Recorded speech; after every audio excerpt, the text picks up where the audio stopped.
Zen Connections illuminates the hero's journey and the deeper learnings each of us embodies as a human avatar.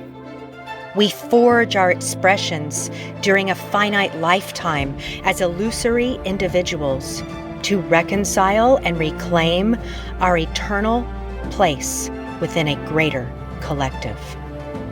This unforeseen quest takes place on planet Earth during an epic time of great paradigm shift for humanity at large. And our path is illumined, our visions are inspired, and epiphanies are revealed in the connections we sanction and nurture between each other.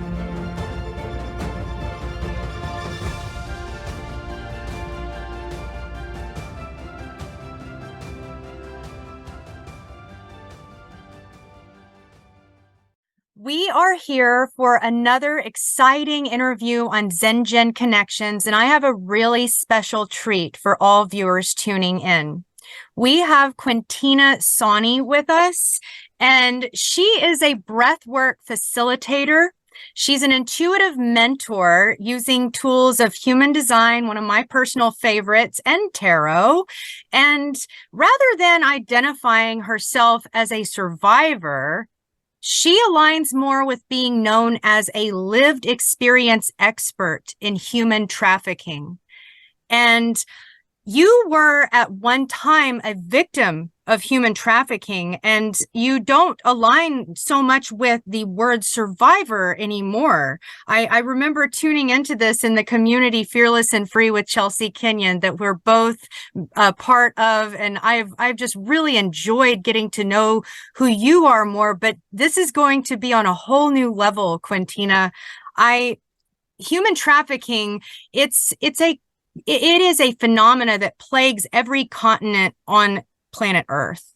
And until recently, it's something that has kind of hidden under the rug. That's the way that it comes to me in my intuitive visualization with my, that's just how I've always seen it. And it's in this rapid expression of coming to light to the collective in such a meaningful way. I mean, not just in the mainstream media, but, there are so many who have experienced this firsthand that are coming forward. But you are the first that I have had the honor, the absolute pleasure of meeting with personally. And I know that I am so, I'm on pins and needles to hear your backstory and your experience about this, as I know that our viewers are as well. Yes, thank you so much for that beautiful introduction. I decided that since I've been out of the life, I left my trafficker back in 2013. And 2016. 2013 is when I got into it. 2016 is when I left. So it's been a little over 7 years now since I have been out. And ever since I left, I wanted to help other people who had been really trafficked or who were like real survivors. And for those of you that are catching this on audio, I'm doing air quotes around those because I didn't think that I actually was or would be considered a survivor, because in my head, I had kind of chosen that lifestyle. I had chosen to get in the car with my trafficker that day, kind of knowing where it was going to lead me and the type of person that he was and what he was expecting me to do. And so when I look back on it, I think about the context and the nuance of choice and what actually makes a viable choice. How do we really make those decisions? And I realized that I actually didn't have any other options, or the options that I did have would lead to starvation, hunger, homelessness, things that I was already experiencing before I found my trafficker and before I started to be involved in prostitution. And a lot of people do not see prostitution or other sex work as a underlier of trafficking. And I'm going to say something that may be a little bit controversial, might hurt some feelings, but sex work actually pushes and perpetuates trafficking and exploitation even more than buyers and traffickers.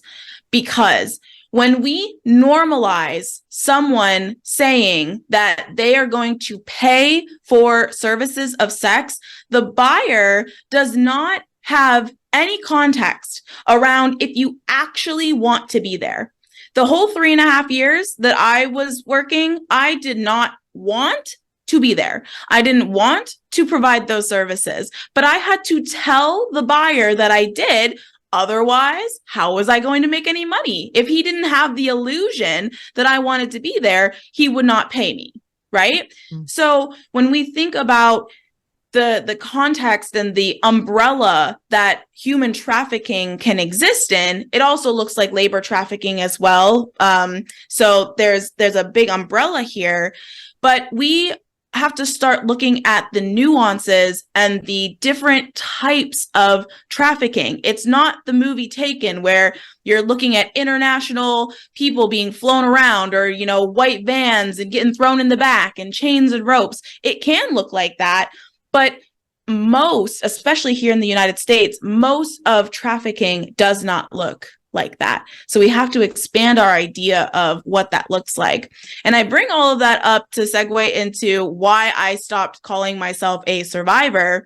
And that is because I now am an advocate for people who have experienced things similar to me, but I have regulated myself, nervous system and mentally, to actually not identify in that space any longer. I am somebody who has grown past that. I do not work in the same vulnerabilities. I don't experience the same vulnerabilities that I was experiencing before my exploitation. So for me, yes, I have lived experience because I have been through it, but I am no longer a survivor. I am somebody who has lived experience, and I'm an expert in the field, not only through my experience and, of course, my line 6, my personality line 6 in human design, but I also, as an advocate, am putting myself in a position to assist and support other people,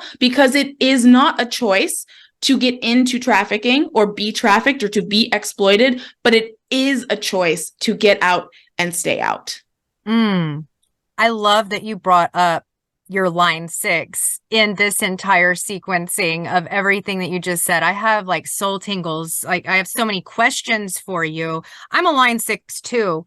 And 6-3. I can't remember what yours is, but 6-2. 6-2. Yes, that's right. I remember now. Okay, so for those who are not quite as who are not quite as knowledgeable about human design and what the profile line means for a line 6, give us a little synopsis of what that means and where it takes us from childhood all the way to age 30. Yes. Oh my goodness. There is so much depth in the line 6. And I know that I may be a little biased saying this, but I think the line 6 is so fascinating because we are the only profile line that actually is kind of divided into specific sections depending on astrology. So for the first 30 years of our lives, we have this, we would say that we act like a line 3. And the line 3 is all about trial and error. You really can't tell me shit. I'm the one that has to go out and experience it. And then I come back and report on what the experience was like. And if somebody tells me not to do something, I'm probably going to go do it because I want to know, I want to experience what it's like so that I can come back and tell you what it is or how it works through that actual experience. And then the first 30 years, the reason that is because we are ruled, at least that portion of our lives is ruled by the Saturn return. And when your Saturn comes back, Saturn being your Saturn return being the same position that Saturn was in on the day that you were born, when comes back around, that starts a cycle of discipline and destruction, lots of lessons being learned. And that usually happens anywhere between 28 and 30 years old. It lasts. That transit kind of lasts for a couple of years as Saturn moves farther and farther away from that place in the sky where it was when you were born. So that marks a very significant time for us, because when we move after 30, or, after that dissipation energy of Saturn being back in its place in our chart, once it moves away, we start to kind of sit back and observe. So from 20 to 50, and 50-ish being when our Chiron return comes around, that space, that 20-year span, is us really sitting back and kind of watching everybody else fuck up and everybody else like go through the nonsense. And it's kind of comical, because as you're like sitting back and looking out, and you're just like, you don't feel the need to do the trial and error like you did for your first 30 years. You really just sit back and watch everybody else do it. And then after 50 and beyond, you become what Ra lovingly calls us are the wisdom keepers. And that wisdom that we gained was not only through experience, of course, our first 30 years of trial and error, and not just through observing everybody else doing it, but then we combine that 50 years of life experience. And I like to call it the village grandma. Okay. It kind of becomes like the village grandma vibes, where you're baking cookies for all the kids in the village, and you're sitting there and you're telling them all these crazy stories of everything that you've been through and everything that you've learned. And so that 3-part section of our lives is very much ruled by these significant planetary adjustments in our chart. So it's really, really neat to see the difference, especially even in my own life, going from literally trial and error. And my Saturn return, a couple months after my Saturn return started, I flew to Ghana and I lived there for a year. Like, just said, I've never been out of the States. I was just like, fuck it, I'm going to go. Just going to rock it out over in Ghana. I don't know what I'm doing, but we're just going to figure it out. And so that was that first real big event that kind of led me into where I'm at today, where everything is more like stable. And I've found that that place where I can kind of sit back and watch everybody else do their thing. I love your characterization of the line 6, and you spoke it so beautifully. What my experience has been is that it's like this culmination process of the reason why we become, I love that image of the village grandma that you just described, the reason why we are able to embody that, but not until like way later in life, about age 50. Like you said, it's like we have to lead this entire life of trial and error, of that line 3 energy that brings us into face to face embodiment of so much pain, so much difficulty, so much tumultuous challenge, that it brings into this marination sequence in a human being of being able to not just understand, but to truly embody that empathy for the other that is going through that in their early life stage development. Yes. And I was never human trafficked, but I've gone through like my own rigmarole of, being subjected to the objectification of my body. I have, borderline personality tendencies, based on a childhood of, where I encountered a bunch of neglect and a bunch of solitude and a bunch of, things that abuse that would it's at the time of it being experienced, you don't have that greater picture that it really reveals itself to you in a later point in your life that, I mean, the line 6 is not for the faint of heart. And I do truly believe that those who have come here to embody this profile like you and I have, we have a greater message to share and a life to lead by example for others to deeply learn from. And I know that you've gone through your own sequencing. You mentioned that you have regulated your nervous system. You've regulated so many processes of assimilating all of this wisdom that you've gleaned from this very challenging life that you have led thus far. I'd like you to tell us a little bit more about what led you to those processes and those skills you've acquired. Yes. So when I first got out of the life, I decided that I knew that I couldn't continue to do what I was doing and expect different results, like, the Einstein's famous quote. But I also had no idea where to start.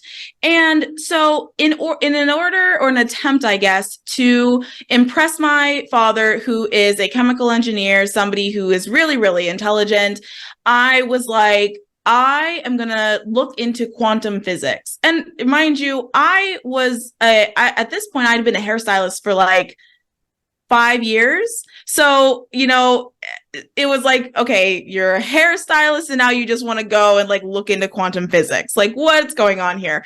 But I don't know. I just felt so called to it for some reason. And I didn't understand why until I started actually looking into it. So I went into it with the science and like factual side. But when I actually started digging into quantum physics, I realized, oh my gosh, this is literally all my beliefs about spirituality, just in science terms.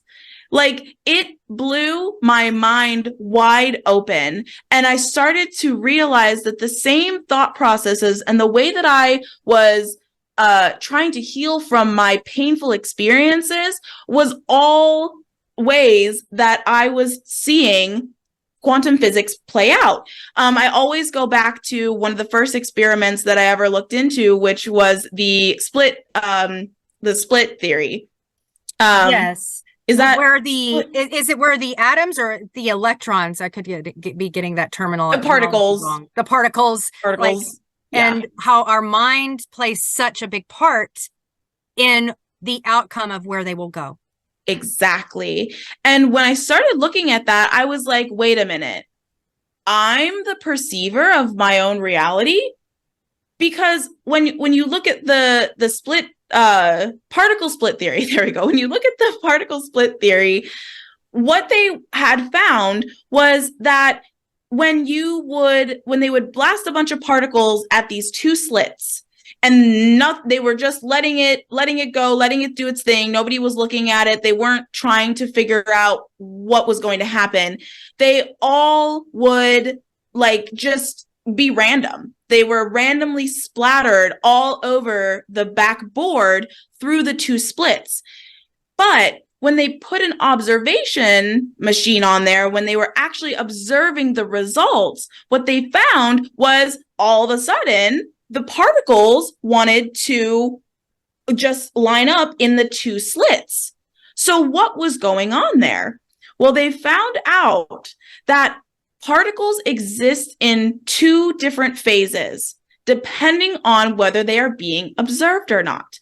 So we live in this infinite this world and this plane of infinite possibility. That is the part of the particle, the energy, that is the wave. It can literally collapse at any time into anything once it is observed. So when you have the observation, when you're observing the wave, it collapses into a very specific particle, making it your reality. So when I started to think about that, I was like, wait a minute.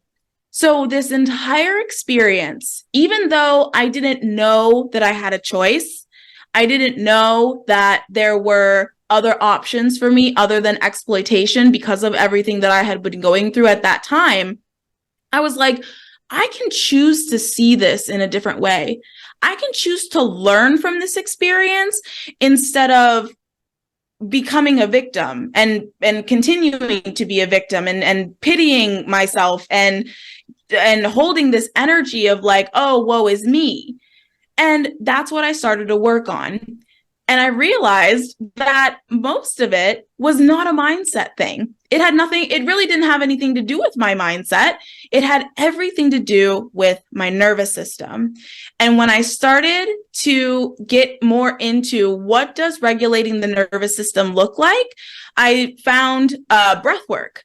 And once I found that, I found it randomly. There's a what's her name? Catherine Zenkina. She was talking about how she became a breathwork facilitator and she had gone through Revelation Breathworks certification. And I was like, ooh, that sounds fun, because she was talking about how amazing it was. And I actually was so lucky. This was at a time where I had like no money and it was just not a great time. I ended up paying like $50, I think, after like scholarships and sponsorships, which was so cool how that even happened. But I ended up paying $50 for this whole certification and being able to go and become a breathwork facilitator, which was so eye-opening for me, because once I figured out that the breath is literally the connector, the liaison between the conscious and the unconscious mind, everything unlocked for me. And as triggers and activations would come up in my life, I would use that tool and some other somatic stuff to figure out how can I get this activation out of my body so I stop responding the same way. You have to have a pattern interrupt. Otherwise, your brain is going to go down the same path it always does. So breathwork became a pattern interrupt for me, something that gave me the ability to control the trigger so that when I did the action that came after it, I did something different than I normally would have done that would get me back into sticky situations. Wow. That's incredible. I know that I have participated in certain breathwork exercises, one of which that you facilitated in our community together. And it is very powerful. I can attest to the power of the breath. I know that in my own learning and my own research of the masters from all time, that in meditation is a point in time when you might find yourself, you might come back to realize in your body that you have kind of stopped breathing for a moment. But in that realization, in that observation of that, it stimulates that process of, oh, I have to take a breath now. And it's so interesting. There's been other breathwork exercises. I believe it's called Bastraki. I'm not sure if you've heard of that one, but so. Some might consider it like hyperventilating, but it's a process of bringing in a lot of prana, as this particular master like to call it. And the effect, the result for me at least, was it was a very emotional release that it brings you to tears. It stimulates movement after the fact, a movement of your body. And it's even a process of a movement of your body through the motions of those emotions. And so that you can actually stimulate that process for yourself that you've been experiencing in this kind of internal loop, but you haven't been aware of it, in observation of it. And so it's been ruling you rather than you taking that power of awareness of what has been affecting you, behind the scenes, if you will.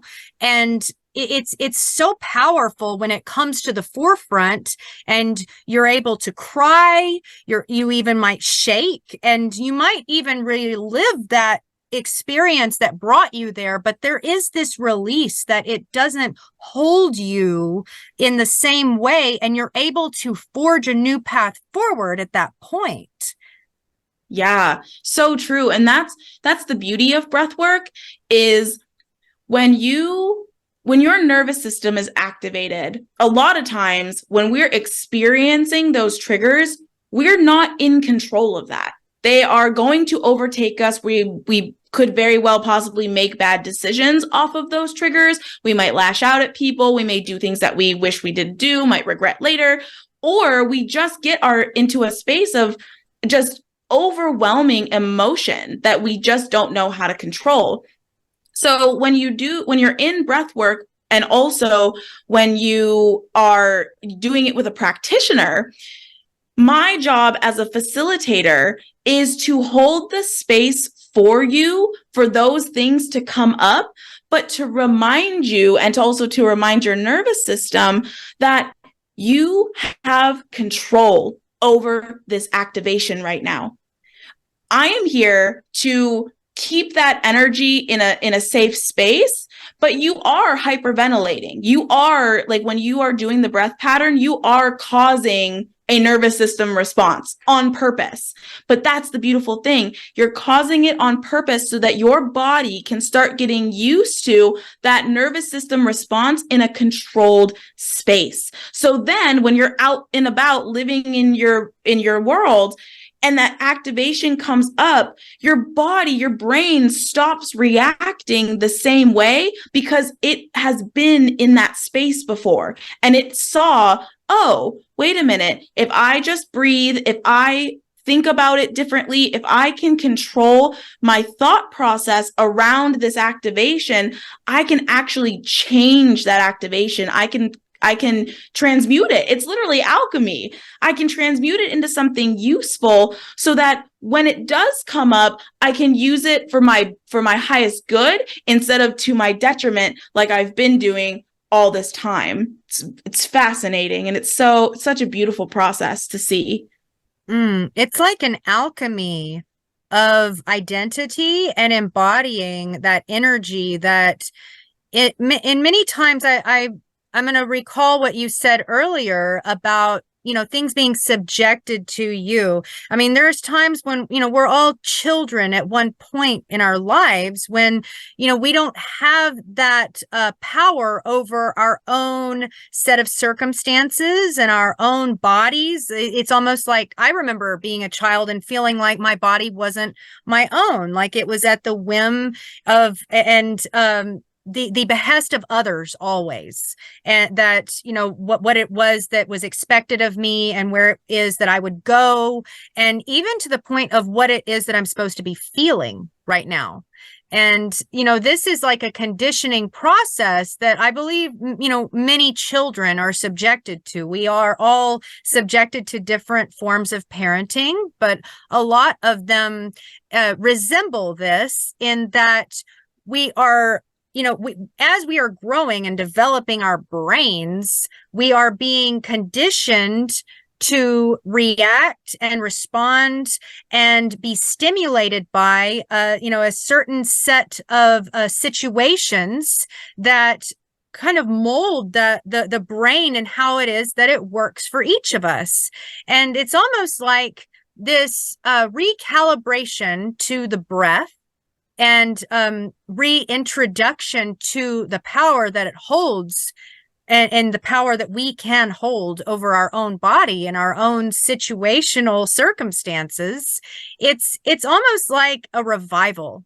It feels like for me, like a revival of, what it is we're supposed to be doing, and kind of taking us back to that inner child experience of reprogramming our brain in the way that serves us to our highest potential. Would you agree? Absolutely. That's such a beautiful word, revival. And I also think, like, the word, this is like a big buzzword now. I'm sure you've seen on TikTok every 5 freaking seconds about that shadow work journal, that which is great. Shadow work is so important. And the thing I love about breath work is it is a way to introduce your brain and your body to shadow work, because literally shadow work is just accepting and alchemizing those shadow parts of yourself that you want to change, the things that you wish were different about you. So in the breath, you have the ability And the pattern that we were taught, that I use specifically, is receive. So you're receiving the breath into the belly and the womb space. You're accepting it into your heart space as the gift that the breath is. And everything that you exhale is a surrender. You're surrendering it to God, universe, source, whatever word you want to input there. You're surrendering and putting it at the feet of your highest energy, maybe even your highest self, so that you can reflect on what that actually looks like for you. So then when you see that experience, or your body is reliving that traumatic experience, you can say, that is not happening to me anymore. I am not in that space any longer. Your body may not be able to recognize that, but you can train and reprogram your brain to see you separate from that situation, instead of what trauma really is a reactivation of an unsafe feeling. And it doesn't matter what it is. Some people can be activated by what we would say the littlest things, but it's not little to the body. It's so much bigger than that. And when you are able to control that, or re-alchemize that into you being the grown-up now, you being the one that's in control of the situation, that is so healing for your inner child, to become the adult that you probably did not have or experience as a child and as that inner child. It's so beautiful. The reactivation of an unsafe feeling, this conjures the term PTSD for me. And I know a lot of people associate PTSD with those who have served in the military and wars that have come back, and even just a simple like firework, or some popping sound that resembles that of a gun will send that person literally time traveling back into that sequence of experience that was so traumatizing whenever they were at war, and it disrupts their life. I think, though, what it is that you're saying is that a lot of us who have experienced a multitude of many different traumas and challenges, as most of us have, from all walks of life, we are in effect experiencing some form of PTSD that it's kind of ruling our lives, and we don't know why it is that our life is, not looking the way that we want it to look.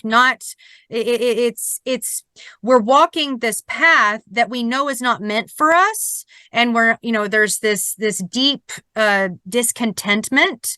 There's anxiety, depression. I mean, these are prevalent energies and frequencies that are rippling through our collective at exponentially increasing rates as we continue, as a collective and as individuals.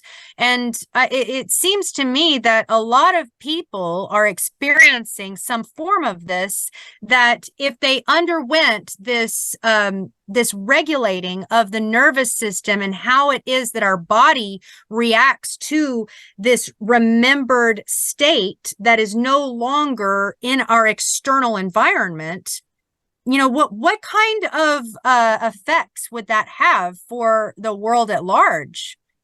Oh my goodness. I wish that people would shift their focus from mindset work to somatic work, for this very reason, because it is not the brain that thinks first. Your brain does not act first. Your body acts first. Your body is the receiver. Your aura goes 3 feet out of your body. It is a collector and a protector of energy. So things that are able to get into that field or affect that field, it will first be a response in your body. Your body says, yes, this is safe, or your body says, oh my God, run away, saber-toothed tiger. Those are basically the two responses, right? Parasympathetic, sympathetic nervous system. And in that, deciding your body, deciding whatever it is, safe or not safe, it then sends that signal up your brain or up your spinal cord through your brain stem into your brain. Your brain does all its things, whether that looks like whatever neurons it'll fire that it used to fire when that thing that scared you or traumatized you before is seemingly happening again. And then you react. Then you have an emotion. Then you do something. You act. You scream, whatever it is that you do. So if we can come back to the body and say, how can I either one, keep myself from feeling this unsafety in my body, this lack of safety, or when I feel unsafe, I know that I feel unsafe. And instead of my brain doing the automatic response, I can shift and do something different. That is how we stop fighting with each other. This is how we would stop war. We would be, oh my gosh, I bet you 90% of the people that are taking medications of all kinds would be off of medications. Pharmaceutical company would completely collapse, cry about it. We wouldn't be sad about that. I would not be sad, to be honest. And we would actually physically also, we would live longer. Like truly, we would live longer because stress is the cortisol truly is the number one chemical that all of us that experience trauma or continue to not regulate their nervous system are addicted to. Your body will actually, in order to keep your cortisol levels at a specific point that it's used to, especially if you're somebody that has a lot of childhood trauma and your cortisol levels have always been high. So as you age, your body needs that level of cortisol to function. Cortisol makes you go. It's a stress hormone. It pushes you, it drives you, it's a motivator. So it keeps you high. So you look like you're high functioning when really you're just addicted to your own cortisol, right? Mm. So I've seen so many people like that, myself included, at different times in my life. That's so weird to have it described that way. Right? And then the even crazier part is since we have this high level of cortisol, anytime that stress drops, anytime we get into a place where, things are good. Wow, life is actually kind of easy right now. Oh, gotta create a crisis. Gotta get that cortisol back up. And then you do something fucking crazy. And you're like, why did I do that? Because your body needed cortisol. The self-sabotage is decoded. How interesting. And it's funny that you mentioned crisis as being like a fuel for people, like needing a fix that their own body is, they're addicted to. I have my personality sun is in the gate of crisis. And so that kind of like further intensifies or complexifies the very phenomena that you just described. There's, whenever a crisis occurs in my world, there is this kind of, I don't know how else to characterize it other than it's kind of a rush. It creates like a rush that it catalyzes movement. And there is this sense that like whenever things are calm and chill and everything is running smoothly, and what is it that I have to complain about? There is like this distress, like I can't, like there's times when I don't even know what to do with myself in those situations. But it's funny that just a rewiring and in the process that you described through breath work and kind of recentering into yourself and creating new pathways for you to travel, it's, this is a remedy to assist you in creating the life that you want. It truly is. And even you mentioned, you said, I have bipolar tendencies, and then you also have the personality sun gate in the gate of crisis. Do you really have bipolar personality?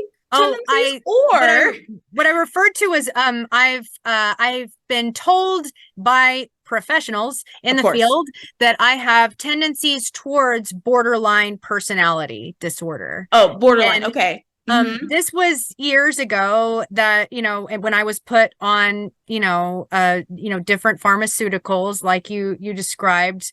And this was a trauma response to being neglected and rejected by those who I needed love from the most at a certain, very formative time in my life, that it manifested as me over seeking that from those who I was like imprinting this value on, that I did not feel that inherent value within myself. And yeah, I see where you're going though. Like, do I have this thing? Like, no, I wouldn't characterize it as that. But these labels do matter, and I kind of revisit them from time to time so that I can recharacterize what it is that they mean for me. And you know, Exactly. based on how it is that others are going to perceive, this hashtag, this tagline, this hot topic of discussion. You see things like narcissism, borderline personality disorder. These are like magnets for each other. And, this is, I think that there is kind of a deeper process at play rather than just, a box that we're sticking people into. Absolutely. And I don't I understand the our human need for labels. We like to categorize and characterize things. We also like to personify things. Everything that we do and everything that we think is outside of us, we try to personify it so that we can relate it to us and our humanness, right? So with things like all of these, whatever the letters of disorders, BPD, BP, all these things, anything that ends in disorder, ADD, ADHD, all these things, these disorders, I really feel like are just our body's way of trying to figure out how to work with the neglect and and lack of safety that we have felt. Because when we think about even just, I'm going to call out the boomers here. Sorry, boomers. But this is your fault. No, I'm just kidding. Everything's your fault. No, so but funny. there was a very specific way that boomers parented. And a lot of us millennials and Gen Xers have boomer parents, right? And not they did the best with what they knew at the time, right? Mm-hmm. But there was so much change going on in the world that they also were having to re-regulate to the new world that they were existing in post-war, during the war, post-war. Technology is coming up for them. They're not knowing how to mutate into this whole new system of communication. Like, you had so much more access than you ever had to anything. I can't imagine as a boomer how dysregulating that was for them. Right. Absolutely. So I'm not calling them out but this is like the perspective that we kind of sometimes don't look at. Right. So then their parenting styles also had to shift because they have more access. They're not understanding the impact of technology on themselves and on their parenting styles, on their children, as we're all growing up in this whole new era. And so all of that being so dysregulating. And isn't it funny how I've never heard a boomer to say, oh, I have ADHD, or I was diagnosed with this or that or whatever, these disorders. I was never diagnosed with it. Well, that's because we didn't have that. One, we didn't have that label, but also there were not as many people experiencing the adaptations that needed to happen in order for us to survive in this new world that we were developing in. So I think about these disorders as really adaptations to a re-regulation. Like, we are literally so affected by things that seem like they're outside, but really they are just within, but they're being reflected externally. And that is so hard for people to grasp and understand, because everyone's focusing on their mindset. Everyone thinks they have a mindset problem when you have a body nervous system dysregulation problem. And we've learned that, it's learned behavior. It is. It really is a learned behavior. It's something that's given to us, but I like how you mentioned earlier about it didn't feel as though I had a choice, even though I did have a choice. The learned behavior is given to us, but it is something that at some point in time we do have to accept for it to become true for us. Now, whether or not that acceptance happens at the time of childhood, whenever you have to accept it if you want to survive, that's an entirely different thing. But, once we get into adulthood, that's whenever our power can be taken back. We can choose something different, and we don't have to keep navigating those same pathways that were given to us that we may have needed to accept at the time whenever that happened. But it's funny that you mentioned boomers, and my whole family, my whole extended family now is of the boomer generation, and we're not a very large family, but it's funny the different paradigms that are inhabited by the different generations, and how it is that they fuel our decision making, and how like vastly different they are. But I was a caregiver to my grandparents, who were known as the greatest generation, or the great generation, the generation that went through the Great Depression. And my grandpa was born in 1919, the same year as, the big flu epidemic that killed so many people.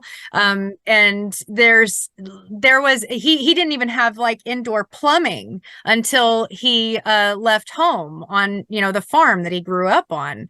And it's very interesting to see kind of the contrast, like this is where that acquired wisdom has come into my orbit of caring for my grandparents and hearing their stories, and how it is that they were raised, and how it is they raised their children. And it kind of helps you to connect some dots along the way of how it is that our collective as a whole is shifting drastically. And that shift is becoming more and more pronounced as time goes by. It was like you said, there was, that was like a post-war experience of, childhood versus like raising children and what they had to go through, versus like the boomer generation, the 1960s and that revolution that occurred. And then moving forward to where we're at now, in this digital age of exploration of self and energy, and what all of this means. And it's being corroborated by science more and more every day, these things that were considered woo just a couple short decades ago. Yes.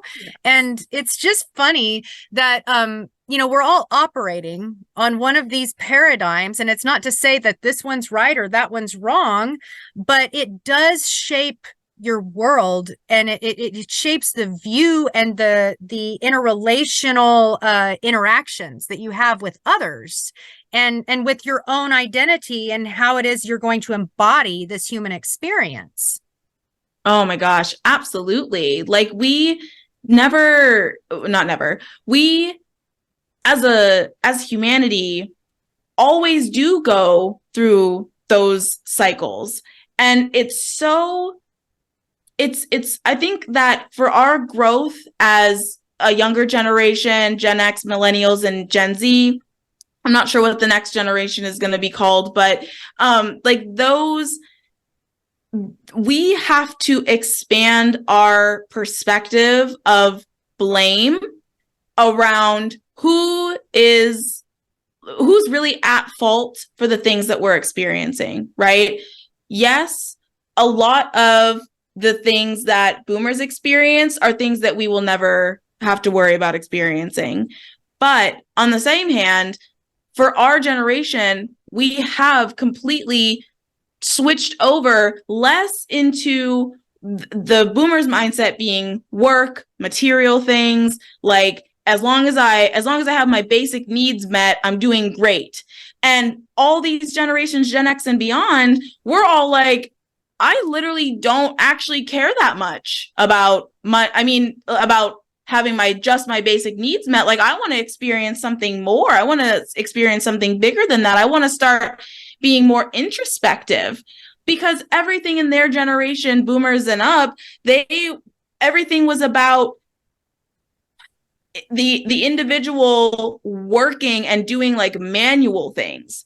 Whereas now we're in an age of everything being able to just be like transactioned through stuff like this, through like computers and phones and the airwaves and 5G and all these other really cool inventions that we may not see the effects of what that does to us as when we get to the same age as boomers, how that's going to affect the younger generations. Maybe they'll blame us too. You know what I mean? Exactly. Like, for whatever.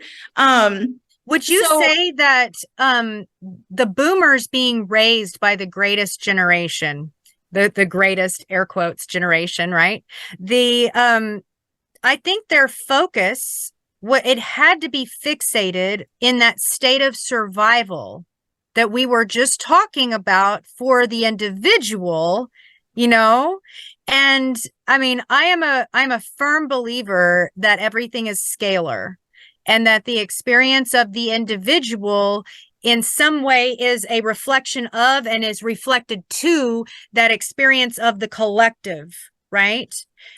So whenever a collective, like, the boomer generation, is being raised by a generation that had to be focused and fixated on a state of survival, what does that do to the collective nervous system? And it's like we're in this process of changing those pathways for the collective, for the collective nervous system, in a way, so that we can experience something new rather than just needing to survive and having these triggers and having these, like upsets and uproars, in response to these external stimuli, rather than it's like you said, like these new generations, they're wanting a new way and to rewrite those stories for themselves so that they can experience something different. Absolutely. Absolutely. And isn't that exactly what we need? Again, going back to Einstein's quote about doing the same thing over and over again and expecting different results. How are we going to, unless we start thinking differently? And again, just bringing this back to the nervous system, your thoughts are not the forefront of everything. I know in manifestation, people talk about like, oh, your thoughts become your reality. If my thoughts became my reality, I'd be dead. Okay. So it is your beliefs, the internal, unconscious, deep-rooted survival and so basically survival tactics that actually create your reality, because whatever external stimuli is being put on your body energetically, your body is responding. And if you had an experience where that external thing is making you feel the same way as something that made you feel bad before, then your thoughts and your mind follows. But if you believe a deep-rooted belief that that thing is going to cause you harm, that's where the activations, the poor choices, and your mindset come in. You have to fix here first in order to be able to rewire how your brain perceives the stimulus in your body. What's her name? Victoria Washington. She is the founder of, what is it called? I know her logos are like bees and everything, but she's whatever. Victoria Washington, she's great. She says body leads, mind follows. Hmm. Body leads, mind follows. And that is so true for what we're trying to figure out now is, as a collective, like you said, our collective is so focused on the thing that's not the problem.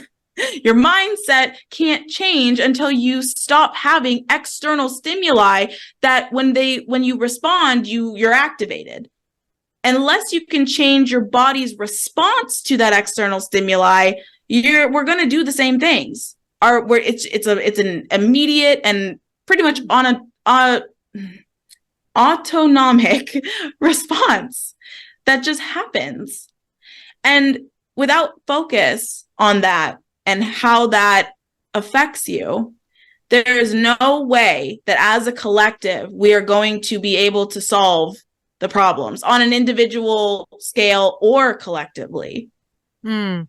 And I can attest to that you're speaking about with respect to mindset. I've been in multiple different coaching programs, mindset related. And what I can say is that the ones that were truly powerful, one of which I was repeating these affirmations on my morning walk, just saying these affirmations of these statements about myself that maybe they weren't true yet, but I wanted them to be, right? I'm sure you've heard about these things, right? And I was repeating them 3 times each. And the ones I will say that there was this powerful element, but the only time there have been times when there wasn't, when I would go through that exercise and it did absolutely, jack for me. But the times in which it was powerful is whenever I would come to a statement and I would feel something inside of me that felt kind of uncomfortable. And so I would lean into that. And it was a body exercise. It was like a full body exercise that I had to undergo and undertake. And then I remember when I was going through these same affirmations and just repeating these things over and over again, and I wasn't going through that motion of emotion and the emotions that bubbled up for me from actually uttering that statement, there was absolutely no effect there. Even if I was thinking really hard, about this concept, this thing that I wanted to be true.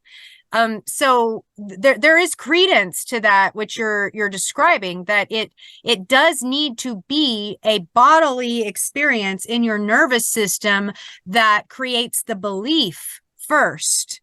And then the mind is going to follow it, in suit of, and that's what the purpose of the mind is to really just support that process of belief and as a tool rather than the driver of it.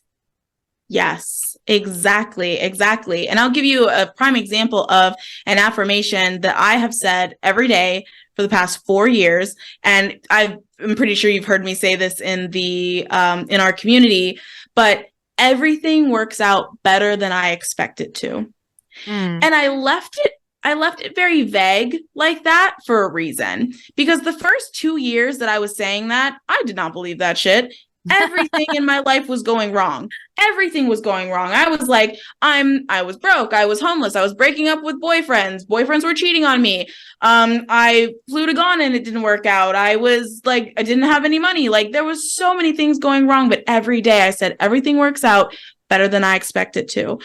And finally, the day that actually hit me to the point where I realized that I believed it was the day, my 30th birthday, when I was flying back from Ghana after the relationship that didn't go the way that I thought it would.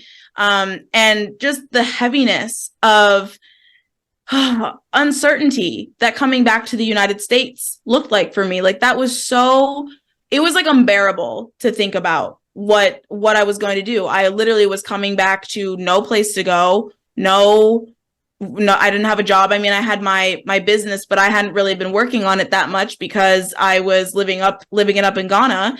And my family was like not they couldn't support me in the way that I needed them to. Just financially, physical space wise. And I respected them for that because I realized that sometimes you have to go through those things in order to come out on the other side empowered. And so when I did come back, I was at my friend's house in Florida. Beautiful, beautiful Miss Kelly. And I was sitting there and my friend messages me. She's like, "Hey, I have a job for you." And I'm like, "Girl, I don't work." And she's like, "But you'll like this." I was like, "But I won't." I literally have quit every job I've ever started within like 6 months, except for there was one company that I worked for a couple of years, but I also moved into different salons. So it was like I was starting over again, So I was like, I quit every job in like 6 months to a year. Like, I don't think you want me to take this. And she was explaining it to me. And I was like, let me think about it. So then I started talking about it. And I was like, wow, this actually sounds really good. And I'm a mental projector. So I have to talk things out and feel how they land back in my body when I say them. And I'll know based on the vibration, whether it's a yes or a no for me. And every time I talked about this opportunity to people that I trusted, I just felt better and better and better about it. I was like, you know what? Maybe I could do this. Maybe this is great. And it's currently the job that I'm at now. I work for a nonprofit that does anti-trafficking work. And I was like, okay, you know what? I called her back. I was like, you know what? Let's do it. And the crazy thing about that was the job, they had not opened it up to people who had not been through the program that we do. So this was the first time that they were actually opening it up to other survivors that would be able to take this position. And I was like, wow, that's crazy that, my friend thought of me for this. So then I moved to Minnesota. Now I'm here in Virginia. For the first time ever, like literally ever, I have financial security. I'm on my way to my six-figure dream, my six-figure income. I've had so many opportunities to help and support survivors with my somatic practices and all that stuff. And literally, I told myself on that plane, everything works out better than I expect it to. There is no way I could have planned the life that I have now. I couldn't even conceive it. But it took consistent belief or consistent saying the affirmation, and until there came a time where I actually let it land in my body as truth. And then once I figured out that I had a plan, there was a promise of security, right? My body finally felt safe enough to accept that affirmation as truth. All the time before that, my body was so dysregulated, there's no way I could have taken that as truth. I couldn't hold that, the words that were coming out of my mouth until I could. And that is because I did the nervous system practices. I dove into my own breath work, tapping, other somatic practices, just moving my body in general. And I really feel like that is where affirmations really are so important. But also remember, I had to get my body on board with the affirmation. Otherwise, I was never going to believe it. I had such a beautiful visual just pop into my mind's eye field of vision as you were speaking, Quintina. It's almost like the thoughts are like drops of water, and our body is the bucket. And if there's holes up in that bucket, you're not going to be able to hold anything inside of there. You have to attend to the state of your whole body awareness and that nervous system regulation before any of these thoughts or beliefs are going to be held for you inside of you. Beautiful. Is that landing for you? Yeah. Totally, totally full body chills. Absolutely. A beautiful analogy.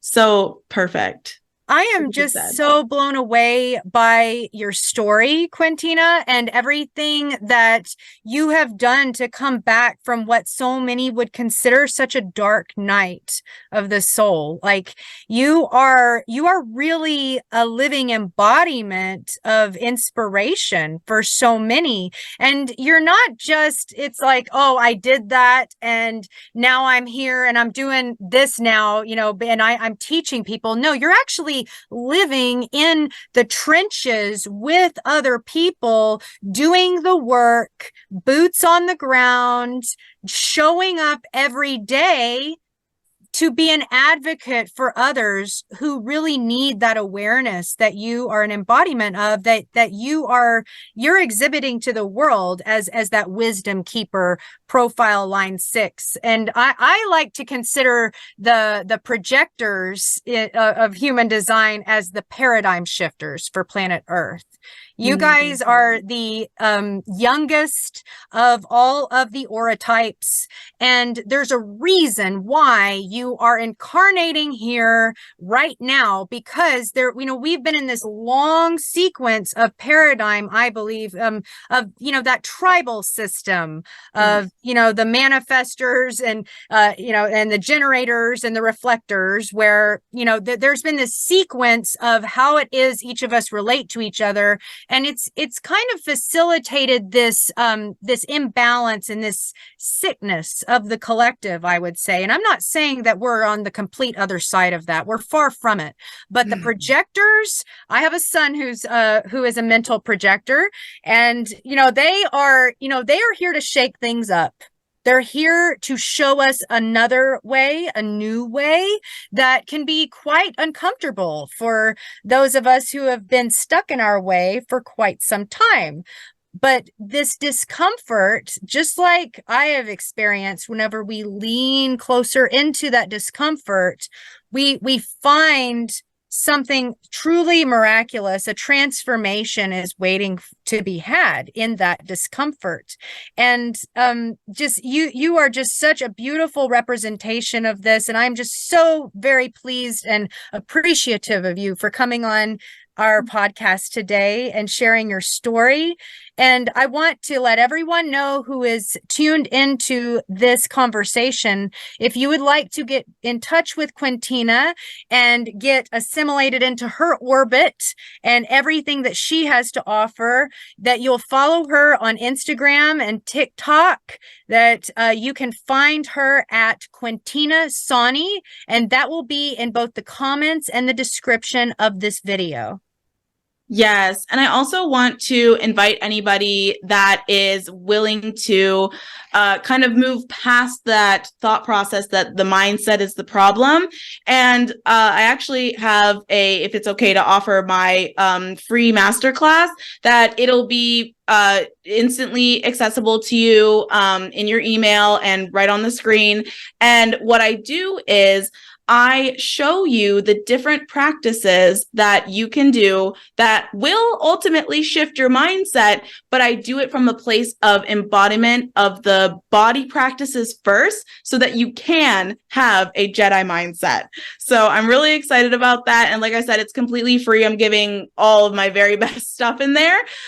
So I could charge for it, but I decided that I want to put this incredible stuff out into the world. So if you want to work on your somatics and your mindset, that is going to be one really great way to kind of just get involved in my world first, and also being able to start that adventure and that journey of transforming yourself and being able to love and enjoy your life again. I'm so excited about your Jedi Mindset Masterclass. I'm going to be hopping in there myself. Like what an awesome gift that you've bestowed upon us. Thank you for inviting everyone who wants to join. And yeah, if you can give me a link for that, I'll be happy to post that in the comments and the description also. So Thank yeah, you. you mentioned that that's a free opportunity for anyone Yes. who is interested in not just shifting their mindset, but actually doing the somatic work that's what is responsible for the shift in Yes. mindset that occurs as a result of regulating the nervous system. Is that right? Yes. So Exactly. amazing. Oh, I'm excited. Thank you Me so too. much. Oh my I gosh. can't wait to dive deep into that one.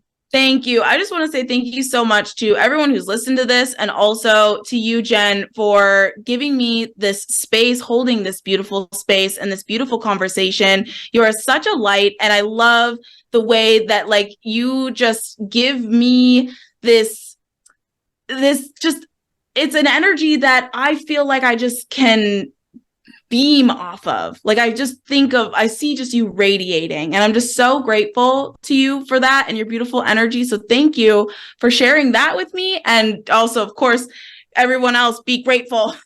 Jen's here to help us with that. Thank you so much. We pure generators, we have some juice to share with the world, and I'm just really excited that we could merge our orbits today, because it was truly an excellent conversation that's it's going to transpire so many more. I know it, I can feel it. I'm tapping into my sacral right now, and it's there to be had for all who align.